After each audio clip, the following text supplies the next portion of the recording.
Hi friends, Marley here and welcome back to my channel. This video is about watering my garden.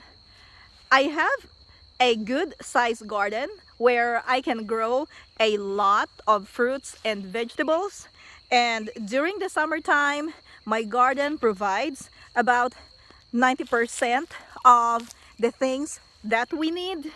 So this serves as my backyard grocery store. And one important thing in growing a garden this size is watering. A garden of this size needs at least 3 hours to hand water. And I don't have 3 hours to do the watering, especially during the summer when it's so hot. I'm gonna need to water my plants every day, especially if we don't get any rains. Like we are in a drought right now. Look at these beautiful cilantro plants that have so many little bees that are flying around enjoying the plant. And then we have this bachelor's buttons, oregano in here, strawberries. We have lots of bell peppers, lots of tomatoes, beans. Let's turn around and let's go this way. We have more peppers. We have lots of potatoes, onions, garlic, carrots, more tomatoes in the back. We have grapes, sunflowers, squash, corn, and we even have asparagus in this bed, and some rhubarb and some other herbs. Oh, and I forgot to mention the eggplants that I planted a couple of days ago. And then over here we have some more tomatoes, we have moringa, and then in the back we have a couple of blueberries, some zinnias, and then over here we have our sweet potatoes and some more sweet potatoes in the tote in the back. Some apple trees right there, broccoli, pak choy, lettuce. This is my salad garden. And then over there we have some snow peas and chayote squash, Swiss chard over there, and then we have a raspberry. Setting up a garden irrigation system was very intimidating at first because I did not have any ideas on how to do it. But as soon as I figured out how to set up the irrigation system, my plants started thriving. Look at this beautiful peppers, guys. Look at that. We have a lot of peppers that are waiting to be harvested. I actually harvested like 5 of them today, and we have a couple here.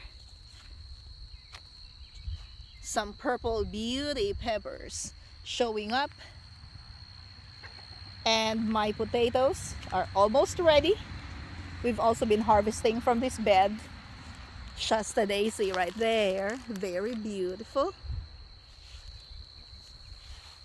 I bought a drip irrigation kit from Amazon at one time, and I thought it will solve my watering issues in my garden, and then I realized that that kit does not work with my setup. So the only way for me to have a watering system is to build an irrigation system from scratch, like to design it on my own. And today I'm going to show you my simple design that works for my garden, and it might work for your garden as well. My water source is at the back of my house, and it is far away from my garden. So I needed at least 100 feet of water hose to take the water to my garden. So I'm gonna show you this setup. So this is my water source. This is a filter. I have added a splitter so that I will have 2 outlets for the water. Now this one is the one that is connected to my drip irrigation system, and the other one is connected to a water hose that has a sprayer so that I will still have access to water if I need to wash something or if I need to water some plants that are not connected to my drip irrigation system. Next to the splitter is a manual timer which I can just rotate. If I need to water it for like 60 minutes, so I will turn this one manually to 60 minutes or 90 minutes, and this goes up to 120 minutes or 2 hours. Usually I just water my plants for 1 hour each morning between 6 to 9 a.m. That's when I water my garden. You can get more fancy timers than this one. This is just the cheapest that I have found. And then this timer is connected to a water hose, and we're going to follow this water hose. So we're going to go this way.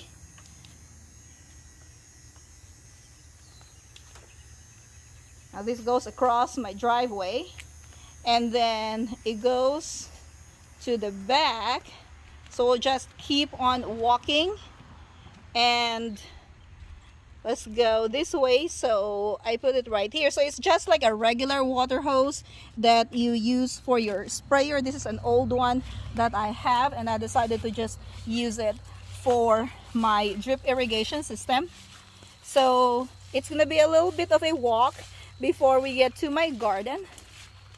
Now whenever we need to mow the yard, I can remove this from here. I'll just roll this water hose so that we don't run it over with the lawnmower. So it goes right here, and we are in my garden.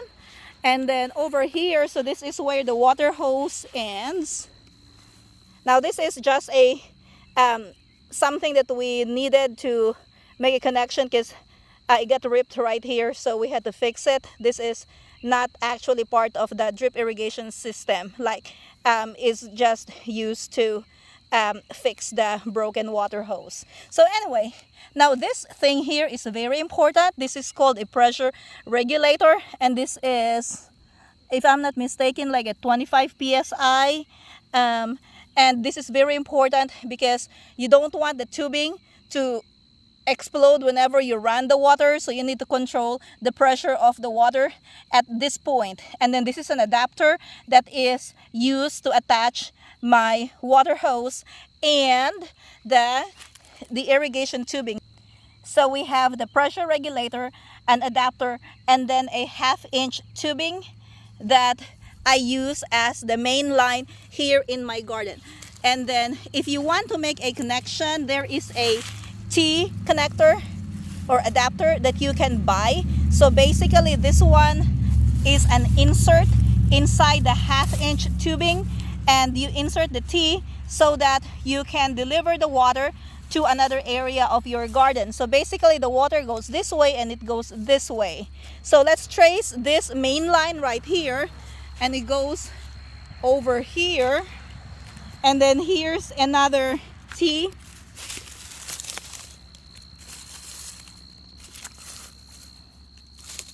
So water goes straight that way, and it also goes that way using this T adapter.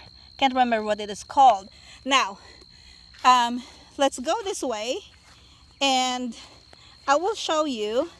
Here's another connection. So this 3 tubing that you see are all 1/2 inch irrigation tubing.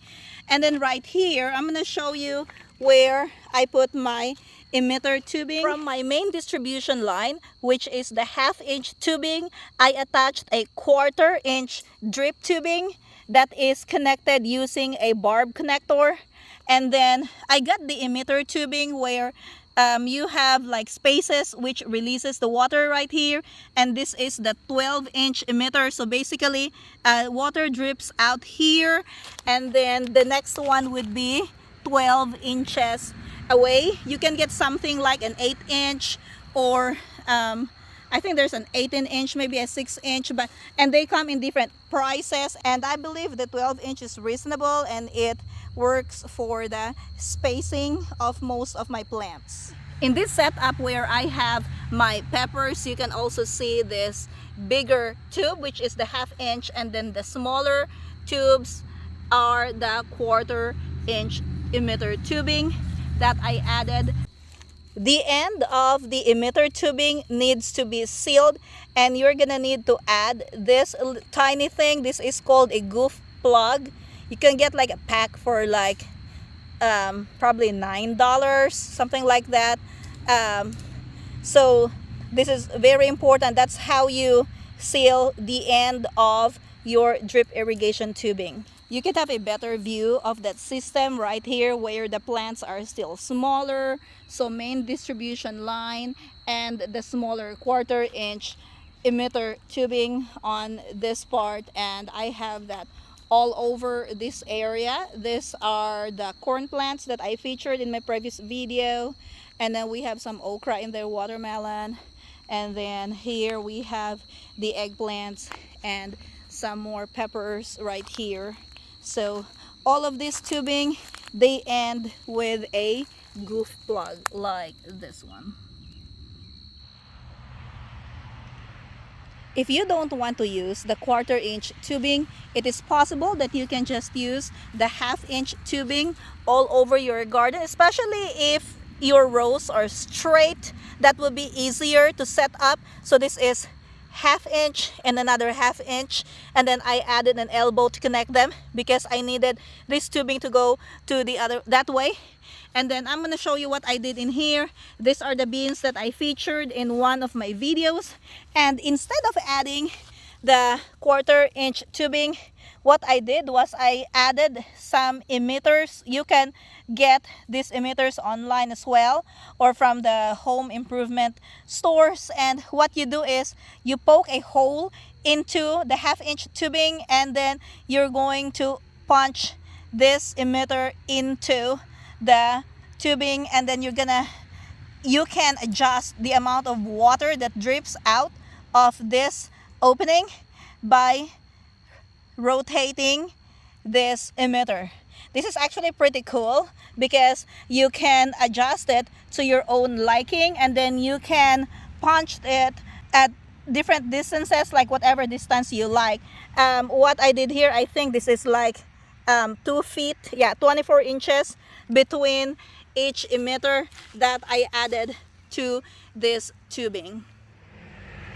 This is part of the 1/2 inch tubing that I added with emitters.